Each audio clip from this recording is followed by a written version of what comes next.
బంగాళాఖాతంలో ఏర్పడిన వాయుగుండం ప్రభావం కొనసాగుతుంది. ఇది ఆశ్చర్యంగా వారం రోజులుగా తొలుత తుఫాన్, ఆ తర్వాత తీవ్ర తుఫాన్, ఇప్పుడు వాయుగుండం, మరికొంతసేపట్లో అది బలహీనపడి అల్పపీడనంగా మారేందుకు కూడా ఆస్కారం ఉంది. ఇట్లా వారం రోజులుగా దాని తాకిడి కనిపిస్తుంది. దక్షిణాంధ్ర జిల్లాల మీద ఎక్కువ ప్రభావం ఉంది. 3 రోజులుగా నెల్లూరు జిల్లాలో అడపాదడపా వర్షాలు కురుస్తున్నాయి. నిన్నైతే చిత్తూరు, తిరుపతి జిల్లాలు, నెల్లూరులోని తడా ప్రాంతంలో భారీ వర్షపాతం కూడా నమోదయ్యింది.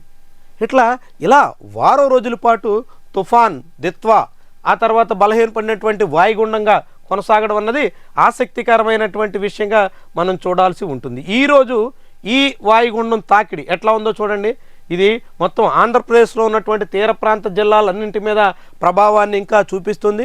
అనేక చోట్ల ఆకాశం మేఘావృతమై ఉంది.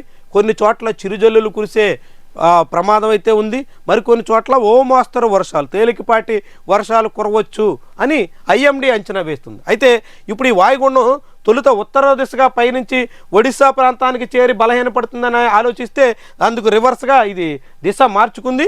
తిరిగి పుదుచ్చేరి వైపు పయనిస్తుంది.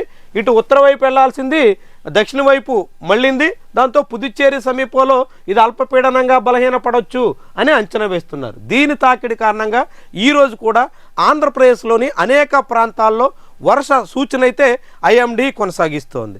ప్రధానంగా నెల్లూరు, తిరుపతి, అన్నమయ్య జిల్లాల్లో దీని కారణంగా అనేక చోట్ల వర్షాలకు అవకాశం ఉండొచ్చు అని భావిస్తున్నారు. రైతులు అప్రమత్తంగా ఉండాలని చెప్తున్నారు. మరొక మిగిలిన కొన్ని ప్రాంతాల మీద కర్నూలు, అనంతపురం, సత్యసాయి వంటి జిల్లాల్లో పెద్దగా మేఘాల ప్రభావం కూడా లేదు. ఇక తెలంగాణ అంతా కూడా పూర్తి క్లియర్ స్కై కనిపిస్తుంది. అక్కడ మేఘాల తాకిడి కూడా లేదు. కానీ ఇటు ఉత్తరాంధ్రతో పాటుగా ఒడిశాలోని కొన్ని ప్రాంతాల తీరాన్ని ఆనుకుని కూడా ఈ వాయుగుండం ప్రభావం చాలా ఎక్కువగా కనిపిస్తుంది. ముఖ్యంగా ఈ ఆంధ్రప్రదేశ్లో ఉన్నటువంటి కోస్తాంధ్రలో ఉన్న కొన్ని ప్రాంతాల్లో, ప్రధానంగా గోదావరి జిల్లాలు, కృష్ణ, బాపట్ల ఇలాంటి జిల్లాల్లో చాలా తీవ్ర స్థాయిలో మేఘాల కేంద్రీకృతమై ఉన్నట్టు కనిపిస్తుంది. దీని తాకిడి సాయంత్రం వరకు కూడా ఉండొచ్చు అని భావిస్తున్నారు. నిజానికి తొలుత ఐఎండీ అంచనా వేసినప్పుడు 1వ తారీఖు మాత్రమే ఆంధ్రప్రదేశ్కి వర్ష సూచన ఉంది. 30వ తారీఖున భారీ వర్షాలు కురుస్తాయి, 1వ తారీఖున కొద్దిపాటి వర్షాలతో ఇక ఆ తర్వాత వర్షాలకు అవకాశం లేదు అన్నట్టుగా భావించింది. కానీ సముద్రంలో వాతావరణం అనుకూలించకపోవడం వల్ల వాయుగుండం ముందుకెళ్లే మార్గం కనిపించలేదు. దాంతో వాయుగుండం కేంద్రీకృతమై ఉండిపోయింది. దాని కారణంగా 2 రోజులుగా అనేక చోట్ల చిరుజల్లులు ఆంధ్రప్రదేశ్ తీర ప్రాంతం అంతటా పడుతున్నాయి. కొన్ని చోట్ల కొద్దిపాటి వర్షాలు కూడా నమోదవుతున్నాయి. ఇక ఇప్పుడు వాయుగుండం దిశ మార్చుకుని వెనక్కి పుదుచ్చేరి వైపు మళ్ళుతున్నటువంటి తరుణంలో రేపటికల్లా ఈ వాతావరణం, ఈ వాయుగుండం ప్రభావం పూర్తిగా తగ్గొచ్చు అనే అంచనాకి ఇప్పుడు ఐఎండీ వచ్చింది.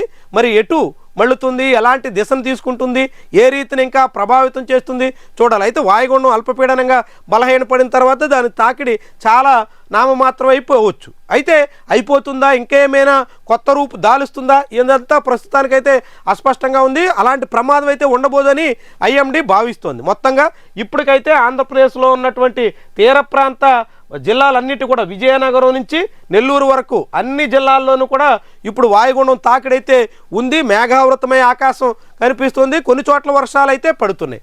ఇక ఇది సాయంత్రం తర్వాత పూర్తిగా తగ్గేదానికి ఆస్కారం అయితే ఉందని ఐఎండీ అంచనా వేస్తుంది. రేపటికి సాధారణ పరిస్థితులు వచ్చేదానికి అవకాశాలు పుష్కలంగా ఉన్నాయి.